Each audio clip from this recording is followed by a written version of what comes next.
പ്രധാനമന്ത്രി തമിഴ്നാട്ടിൽ പ്രചരണത്തിന് എത്തിയത് വാർത്തയായി. ഒപ്പം തന്നെ അദ്ദേഹത്തിൻ്റെ സ്കിൻ ടോണിൽ വന്ന വ്യത്യാസവും വാർത്തയായി.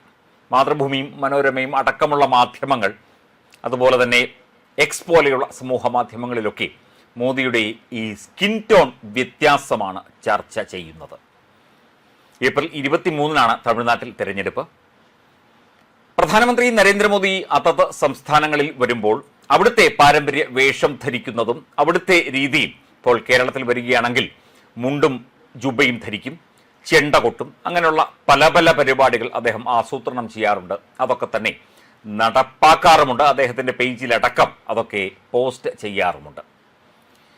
ഇതിപ്പോൾ ഇദ്ദേഹത്തിൻ്റെ സ്കിൻ ടോൺ, അതായത് ഈ ദ്രവീഡിയൻ വംശജരാണല്ലോ തമിഴ്നാട്ടിൽ കൂടുതലായുള്ളത്. അത് നിറം കുറഞ്ഞവരുമുണ്ട്, നിറം കൂടിയവരുമുണ്ട്.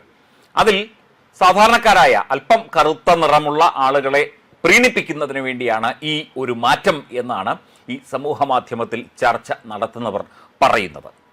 പക്ഷേ ഇതിന് കൃത്യമായ ഒഫീഷ്യലായുള്ള ഔദ്യോഗികമായ സ്ഥിരീകരണം, മോദി മേക്കപ്പ് ഇട്ടോ സ്കിൻ ടോൺ മാറ്റിയോ എന്നുള്ള കാര്യത്തെക്കുറിച്ച് നമുക്ക് ഇപ്പോൾ ധാരണയൊന്നുമില്ല.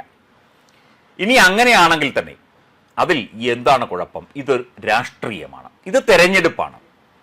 ജനങ്ങളെ സ്വാധീനിക്കാനായി, അല്ലെങ്കിൽ ജനങ്ങളുടെ ഇടയിലേക്ക് കൂടുതൽ ജനകീയനായി ഇറങ്ങിച്ചെല്ലാനായി പല പല വേലകൾ പ്രധാനമന്ത്രി ഇതിനു മുൻപും കാണിച്ചിട്ടുണ്ട്, ഇനിയും കാണിക്കുകയും ചെയ്യും. ഇപ്പോൾ രാഹുൽ ഗാന്ധി കറുത്ത കരിവീപ്പയിൽ പോയി മുങ്ങി നിന്ന് ഞാൻ ദ്രവീഡിയനാണ് എന്ന് പറഞ്ഞുകൊണ്ട് തമിഴ്നാട്ടിൽ പോയാലും ഇവിടെ BJPക്കോ പ്രധാനമന്ത്രിക്കോ അല്ലെങ്കിൽ NDA സർക്കാരിനോ കേന്ദ്ര സർക്കാരിനോ ഒന്നുമില്ല, നാട്ടുകാർക്കും ഒന്നുമില്ല. ഇത് രാഷ്ട്രീയമായ ഒരു ഗെയിം പ്ലാനാണ്. തെരഞ്ഞെടുപ്പ് എന്ന് പറയുന്നത് തന്നെ അതാണല്ലോ. ഭരണം വേറെ, രാഷ്ട്രീയം വേറെ.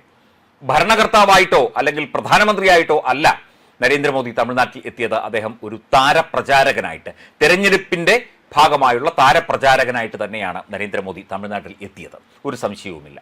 അപ്പോൾ ആ ജോലി ചെയ്യുമ്പോൾ അദ്ദേഹം പ്രധാനമന്ത്രിയായി വന്നിട്ട് തമിഴ്നാട്ടിൽ എന്തെങ്കിലും ഒരു പരിപാടി ഉദ്ഘാടനം ചെയ്യാൻ വന്നിട്ട് അത് അല്പം സ്കിൻ ടോൺ മാറ്റി മേക്കപ്പ് ഒക്കെ ഇട്ടുകൊണ്ട് വന്നു കഴിഞ്ഞാൽ വേണമെങ്കിൽ നമുക്ക് കുറ്റപ്പെടുത്താം. പക്ഷേ ഒരു തെരഞ്ഞെടുപ്പ്, പാർലമെന്ററി ജനാധിപത്യ സംവിധാനത്തിന് കീഴിലുള്ള ഒരു തെരഞ്ഞെടുപ്പിൽ BJPയുടെ NDAയുടെ പ്രചരണാർത്ഥം എത്തിയ പ്രധാനമന്ത്രി അല്ലെങ്കിൽ നരേന്ദ്രമോദി ഇത്തരത്തിൽ ചെയ്തതിൽ ഒരു കുഴപ്പവും കാണാൻ സ്വാഭാവികമായി കഴിയുന്നില്ല എന്നതാണ് സത്യം. അങ്ങനെയുള്ള ചർച്ചകളും നടക്കുന്നുണ്ട്, അതായത് അദ്ദേഹത്തെ അനുകൂലിച്ചുകൊണ്ടുള്ള ചർച്ചകളും നടക്കുന്നുണ്ട്.